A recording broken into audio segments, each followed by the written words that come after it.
Bonjour tout le monde. Jésus. Nous pouvons prendre place.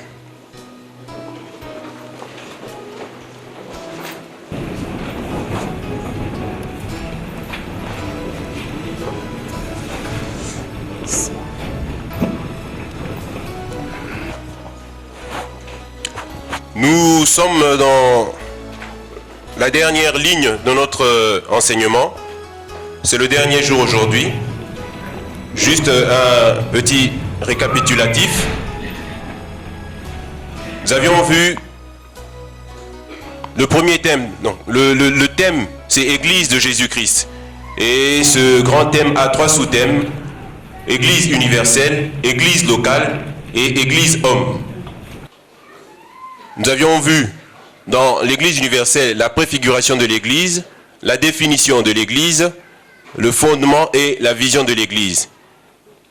Et dans l'Église locale, nous avions vu le fonctionnement de l'Église locale. Il y avait 3 sous-points, la structure païenne, la structure juive et la structure divine. Et nous avions vu les rôles. Nous avions parlé des anciens, les ministres et les diacres. Et là, nous avons commencé le 3e sous-thème, Église homme. Et dans le 3e sous-thème, il y a un seul point, comment bâtir le temple, avec plusieurs sous-points. Et donc, nous allons prendre notre verset principal, c'est dans 1 Corinthiens 3, 10 à 17. 1 Corinthiens 3, 10 à 17. Je vais lire par la grâce de Dieu. 1 Corinthiens 3, 10 à 17. Selon la grâce de Dieu qui m'a été donnée, j'ai posé le fondement comme un sage architecte et un autre bâtit dessus. Mais que chacun prenne garde à la manière dont il bâtit dessus. Car personne ne peut poser un autre fondement que celui qui a été posé, savoir Jésus-Christ. Or, si quelqu'un bâtit sur ce fondement avec de l'or, de l'argent, des pierres précieuses, du bois, du foin, du chaume, l'œuvre de chacun sera manifestée. Car le jour la fera connaître, parce qu'elle se révélera dans le feu, et le feu éprouvera ce qu'est l'œuvre de chacun. Si l'œuvre bâtie par quelqu'un sur le fondement subsiste, il recevra une récompense. On continue. Si l'œuvre de quelqu'un est consumée, il perdra sa récompense. Pour lui, il sera sauvé, mais comme au travers du feu. Ne savez-vous pas que vous êtes le temple de Dieu et que l'Esprit de Dieu habite en vous? Si quelqu'un détruit le temple de Dieu, Dieu le détruira, car le temple de Dieu est saint et c'est ce que vous êtes. Amen. Nous avions déjà avancé un peu le jeudi. Je vais faire juste un petit récapitulatif de ce que nous avions vu jeudi. Donc ce passage, si quelqu'un détruit le temple de Dieu, Dieu le détruira, car le temple de Dieu est saint et c'est ce que vous êtes. Donc, dans ce passage, il y a 2 dimensions. Quand Paul parle de poser le fondement et de celui d'un autre qui bâtit dessus, il est en train de parler sur le plan de l'Église corps de Christ et en même temps sur le plan de l'Église homme. Alléluia. Église individu. Voilà pourquoi nous avions dit que ce passage a 2 dimensions. Quand on parle d'édification, l'édification c'est une construction. On parle d'édification en termes de l'Église, on parle d'édification de l'Église corps de Christ, et on parle aussi de l'édification de l'Église que tu es censé être, que je suis censé être. Parce que la parole de Dieu nous dit, ne savez-vous pas que vous êtes le temple, votre corps est le temple du Saint-Esprit. Alléluia. Alors, Paul nous montre que c'est une bonne chose de poser le fondement. Mais il ne suffit pas de poser seulement le fondement. Encore faut-il élever l'édifice. Alléluia. Il faut élever l'édifice. Et qu'est-ce qu'il dit? Il dit, j'ai posé le fondement comme un sage architecte, mais que chacun prenne garde à la manière dont il bâtit dessus. Et c'est là qu'il commence à montrer qu'il y a plusieurs manières de bâtir. Et quand nous voyons sur le plan homme, individu, en tant que temple de Dieu, il y a plusieurs matériaux qui ont été cités. Si quelqu'un bâtit sur ce fondement avec de l'or, de l'argent, des pierres précieuses, du bois, du foin, du chaume, l'œuvre de chacun sera manifestée. Quand vous voyez une construction, même quand nous regardons, s'il y a juste le fondement, personne ne peut y habiter. Alléluia. Il faudrait que l'édifice soit élevé jusqu'à ce que l'édifice soit achevé pour qu'on puisse y habiter. Alléluia. C'est spirituellement que nous devons comprendre ces choses. Le fondement est déjà là. Mais pour que la plénitude de Dieu soit en nous, il faudrait que nous puissions élever l'édifice. Alléluia. Alors, Paul est en train de dire, si quelqu'un bâtit sur ce fondement que lui avait posé, avec de l'or, de l'argent, des pierres précieuses, du bois, du foin, du chaume, l'œuvre de chacun sera manifestée. Le jour la fera connaître. Alors, nous voyons qu'il y a deux types de matériaux. Et qu'est-ce que j'avais dit le jeudi? Que selon, parce que tu es censé être le temple de Dieu. Je suis censé être le temple. Si réellement l'Esprit de Dieu est en moi, si réellement l'Esprit de Dieu est en toi. Alors, selon que tu agis de telle ou telle manière, selon que tu mènes ta vie de telle ou telle autre manière, après avoir reçu Christ, le fondement, tu es en train d'utiliser un certain type de matériaux. C'est spirituellement que cela est en train de s'accomplir. Alléluia. Selon la vie que tu mènes, selon les actes que tu poses, selon la façon dont tu veux mener ta vie, tu es en train de bâtir. Tu bâtis soit avec l'or, soit avec l'argent, soit avec les pierres précieuses, le bois, le foin, le chaume. Mais qu'est-ce que cela spirituellement veut dire? Ce sont des images. La parole de Dieu nous parle régulièrement par des images. Ce sont des images. Spirituellement, ça a une signification. Qu'est-ce que cela veut dire? Alors, il y a deux types de matériaux. Il y a un type de matériau qui ne résiste pas au feu. Et un autre type de matériau qui, au contraire, en passant par le feu, est purifié. Alléluia. Et nous avions commencé, je n'ai pas pris les matériaux dans l'ordre que vous voyez là. J'ai pris les matériaux qui ne résistent pas au feu. Et nous avions commencé par le bois. Qu'est-ce que le bois spirituellement? Et selon que nous allons évoluer, tu vas toi-même déterminer quel est le type de matériaux que tu utilises spirituellement pour élever le temple de Dieu que tu es censé être, que je suis censé être. Alléluia. Alors, nous allons voir le bois. Nous allons prendre Proverbe 26, 20 à 22. Proverbe 26, 20 à 22. Comment bâtir le temple de Dieu? Que tu es, que je suis. Proverbe 26, 20 à 22. La parole de Dieu nous dit, faute de bois, le feu s'éteint. Et quand il n'y a point de rapporteur, la querelle s'apaise. Faute de bois, le feu s'éteint. Et quand il n'y a point de rapporteur, la querelle s'apaise. On continue. Le charbon produit un brasier et le bois du feu. Ainsi, un homme querelleur échauffe une dispute.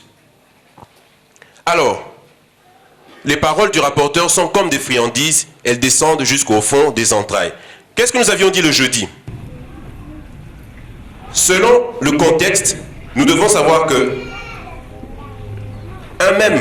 une même image peut avoir plusieurs significations spirituellement selon le contexte dans lequel cette image a été utilisée. Alléluia.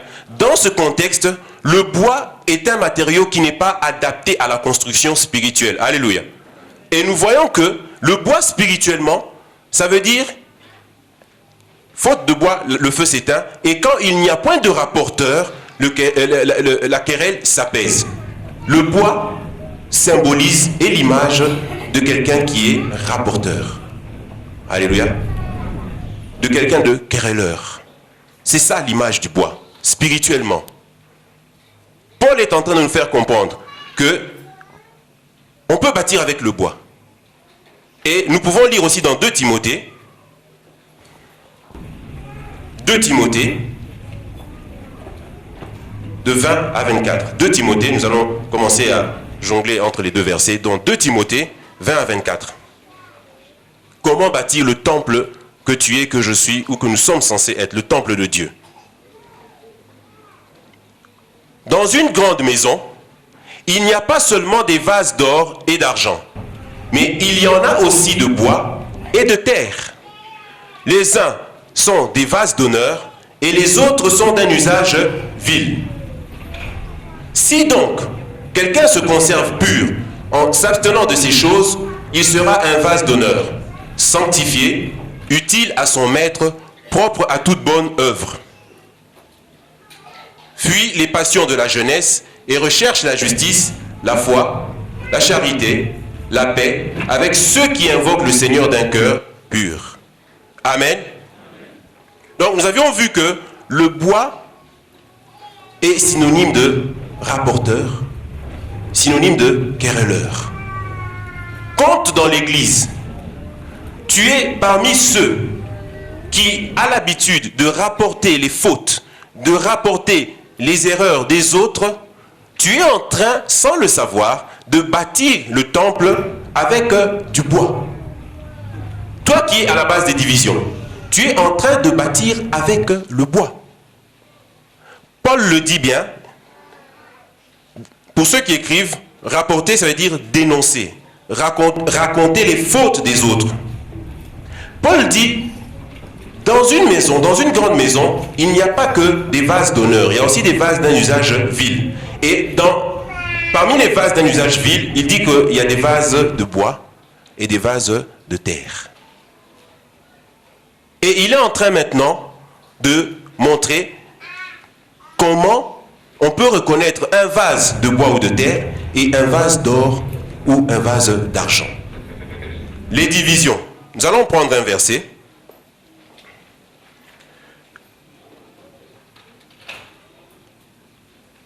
Dans 2 Timothée toujours, on va évoluer un peu, dans 2 Timothée 2, à partir du verset 23.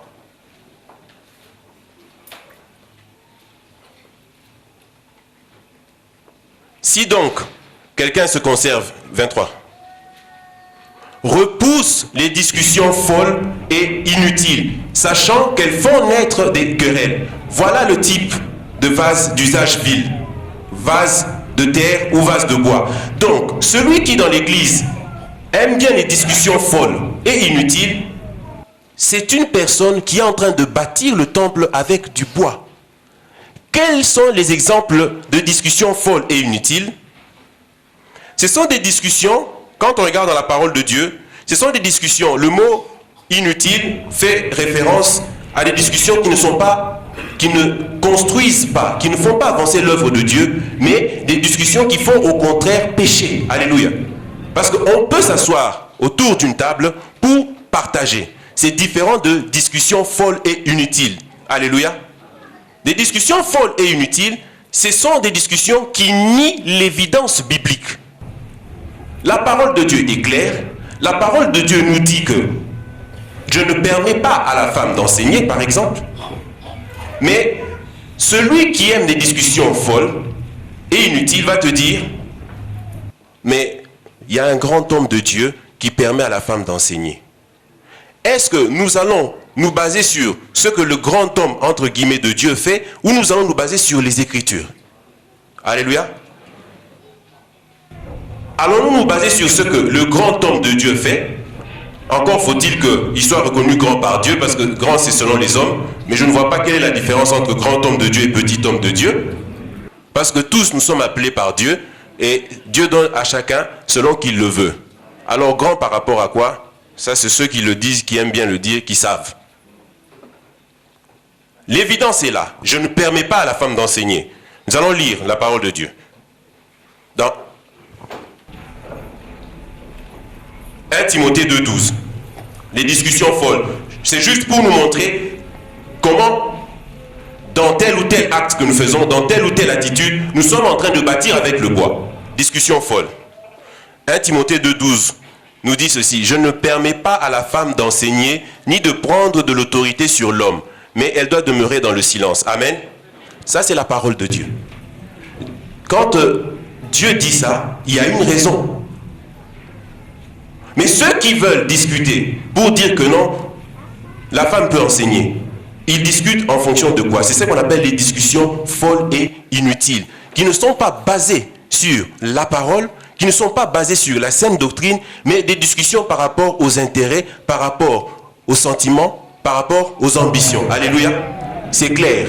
Le mot enseigner vient de didasco, qui veut dire faire assimiler une doctrine. Le mot enseigner vient de didasco, faire assimiler une doctrine. Paul, conduit par l'Esprit de Dieu, dit « Je ne permets pas à la femme d'enseigner ». Alors, beaucoup te diront « Non, Paul a dit « je ». Donc, c'est ça les discussions inutiles. Et ça, quand on fait ça, on est en train de bâtir avec le bois. Paul a dit « je », et puis ça, c'était par rapport aux coutumes de l'Extrême-Orient. La parole, elle est d'actualité. Alléluia. Paul a été conduit par l'Esprit. Et si Paul le dit, c'est parce qu'il y a une raison derrière que nous allons comprendre. Allons toujours dans le même verset où on va continuer. « Je ne permets pas à la femme d'enseigner, ni de prendre de l'autorité sur l'homme, mais elle doit demeurer dans le silence. » On continue. « Car Adam a été formé le premier, Ève ensuite. » On s'arrête là. Voilà. Selon la grâce, pour ce qui est du salut, Dieu ne fait exception de personne. Alléluia. Parce que souvent, dans ce genre de discussion, que tout le monde a reçu l'esprit, homme, femme, il n'y a plus d'homme, il n'y a plus de femme. Il faut remettre chaque verset dans son contexte. Alléluia. Pour ce qui est de la grâce, tous nous avons reçu la grâce. Mais nous devons comprendre que ça, c'est relatif à l'ordre de la création. Alléluia. C'est deux choses différentes. Pour ce qui est du salut, de la grâce, tous nous avons reçu l'esprit. Alléluia. Mais pour ce qui est du fonctionnement spirituel, Dieu a mis un certain ordre par rapport à la création. Qu'est-ce qui s'est passé dans la création? Dit car Adam a été formé le premier. C'est cet ordre qui fait que Dieu ne permet pas à la femme d'enseigner. Parce que Adam a été formé le premier et Adam est le chef d'Ève. Alléluia. Il y a une deuxième raison. Ce sont des raisons spirituelles. Ça n'a rien à voir avec les coutumes de l'Extrême-Orient ou bien parce que Paul est misogyne. Ça n'a rien à voir. Mais vous allez voir, tout autour de nous, ce verset est bafoué. Et quand les gens discutent par rapport à ça, c'est ce que Paul est en train d'appeler les discussions folles et inutiles, qui ne sont pas basées sur les Écritures, mais qui sont basées sur des sentiments et des ambitions. Verset 14. Et voilà la deuxième raison. Ce n'est pas Adam qui a été séduit, c'est la femme qui, séduite, s'est rendue coupable de transgression. Voilà la raison pour laquelle l'Esprit de Dieu ne permet pas à la femme d'enseigner. Voilà la raison pour laquelle, quand bien même aujourd'hui vous allez voir des femmes qui enseignent et il y a des miracles qui s'opèrent, Dieu est souverain, Dieu accompagne sa parole, mais cette personne-là n'est pas dans la volonté du Seigneur. Ce n'est pas parce qu'un grand homme de Dieu en Corée du Sud ou aux États-Unis le fait qu'il faudrait que nous puissions le faire. Nous devons faire les choses conformément aux Écritures, conformément à la parole de Dieu. Alléluia. Ce n'est pas que la femme n'a rien à faire. Si, au contraire, la femme a aussi une grâce que Dieu lui a accordée pour œuvrer dans l'Église. Mais pour ce qui est de ministère de la parole, Dieu ne l'accorde pas à la femme. Alléluia. Ce sont des choses que nous devons comprendre. Parce qu'il y a une réalité spirituelle. C'est que la femme est facilement accessible par le serpent. Alléluia. Est-ce que vous saisissez ces choses? Voilà pourquoi Paul, conduit par l'Esprit, dit « Je ne permets pas à la femme d'enseigner. » Parce que d'abord, selon l'ordre de la création, c'est Adam qui est le chef. Et deuxièmement, parce qu'elle a été séduite. C'est par elle que la séduction est passée. Raison pour laquelle Dieu ne permet pas à la femme d'enseigner. Parce qu'elle est vulnérable sur ce point-là. Est-ce que vous comprenez ces choses? Maintenant, que tel ou tel le fasse, ça c'est leur problème. Dieu seul est juge. Alléluia. Mais nous nous conformons aux saintes Écritures. Alléluia. La femme a beaucoup d'autres choses à faire. Lisons la parole dans Tite. C'est juste pour vous montrer les discussions folles. Mais ça, quand les gens discutent par rapport à ce genre de choses, ce sont des gens qui veulent juste créer des querelles, des divisions, et ils sont en train de bâtir avec du bois. celui qui aime ce genre de choses bâtit le temple qu'il est avec du bois. Parce que le bois suscite des querelles, attise le feu, qui est synonyme de querelle, de division. Alléluia. Tite 2, 3 à 5. C'est une des tâches, ou certaines tâches que la femme a dans l'église. Pour vous montrer que ce n'est pas seulement derrière la chair qu'on sert Dieu. Alléluia. On peut servir Dieu de plusieurs manières. Comme je l'avais dit bien avant, selon la grâce que Dieu a donnée à tout un chacun. Tous, nous sommes appelés à servir Dieu, mais chacun selon la grâce que Dieu lui a accordée. Ce n'est pas seulement en se tenant ici qu'on est en train de servir Dieu. Dit que les femmes âgées doivent aussi avoir l'extérieur qui convient à la sainteté. N'être ni médisantes, ni adonnées au vin, qu'elles doivent donner de bonnes instructions. On continue. Dans le but d'apprendre aux jeunes femmes à aimer leur mari et leurs enfants. On continue. À être retenues, chastes, occupées aux soins domestiques, bonnes, soumises à leur mari, afin que la parole de Dieu ne soit pas blasphémée. Vous voyez que nos sœurs, vous avez du boulot, vous avez du travail. Ce n'est pas seulement en se tenant derrière la chair. Ça, Dieu ne l'accorde pas. Alléluia, c'est la souveraineté de Dieu. Donc comprenez que le ministère de la femme, selon ce que le monde dit, n'est pas biblique. La femme a un ministère dans un sens élargi, dans l'église, mais pas par rapport au ministère de la parole. Alléluia. Amen. Voilà quelques tâches que la femme peut accomplir dans l'église. Dis aux femmes âgées. Où sont les femmes âgées? Âgées, ça vient, vous souvenez-vous, on avait parlé des anciens, on avait dit presbyteros. Là, c'est presbytis. Donc, âgées. Elles ont un devoir. C'est d'apprendre aux jeunes femmes comment aimer leur mari. Alléluia. Aujourd'hui, les jeunes sœurs entrent dans le mariage avec les conseils des copines du lycée. Alléluia.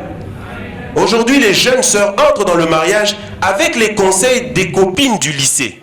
Et il y a des problèmes sérieux dans les couples. Parce que spirituellement, il y a une façon d'aimer le mari. Alléluia. Il y a une façon. Et ce sont les femmes âgées qui doivent prendre ce temps-là d'apprendre à nos jeunes sœurs comment aimer leur mari. Il y a une façon, selon Dieu, de comment aimer le mari.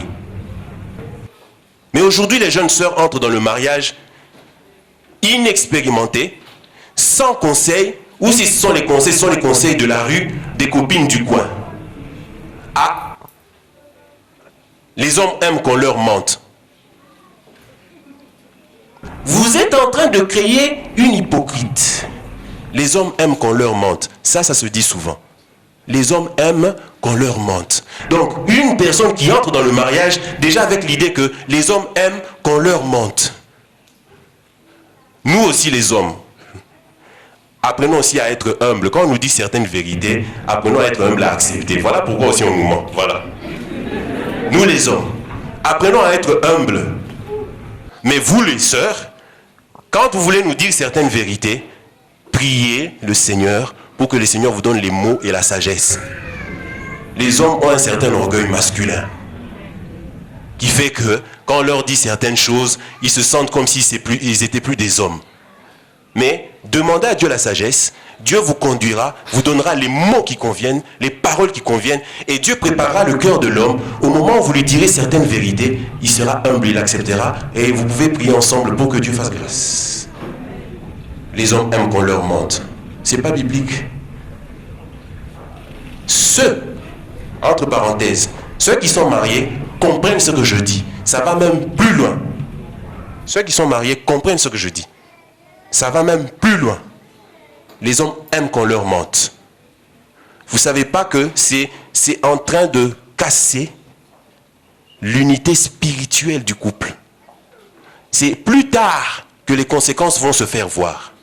Les hommes aiment qu'on leur mente. Non, on n'aime pas qu'on nous mente. Mais on aime qu'on nous dise la vérité sagement. Alléluia. Les jeunes sœurs, c'est juste un exemple. Comment construire? Nous devons aller dans les Écritures. Les femmes âgées dans l'église, où êtes-vous? les femmes âgées, où êtes-vous pour préparer nos jeunes sœurs au mariage? Au lieu de chercher le ministère, ça c'est bâtir avec le bois.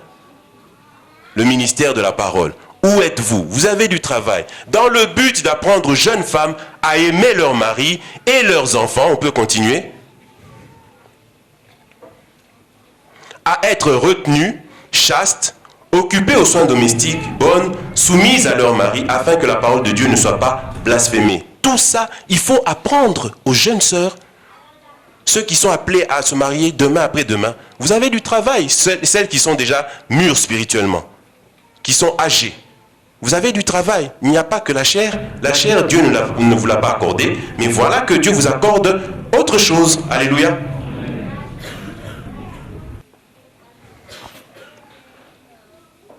Bâtir avec du bois. Bâtir avec du bois, comme on a dit, c'est des discussions folles et inutiles qui ne sont pas basées sur la parole. C'est aussi une personne qui crée des divisions. Quand tu crées des divisions dans l'église, tu bâtis avec du bois. Le jour où Dieu passera ta construction à l'épreuve, ton temple va brûler. Alléluia. Les divisions. Nous allons prendre 1 Corinthiens 1, 10 à 13. Tout ça, c'est bâtir avec du bois. Les discussions folles, nier l'évidence biblique.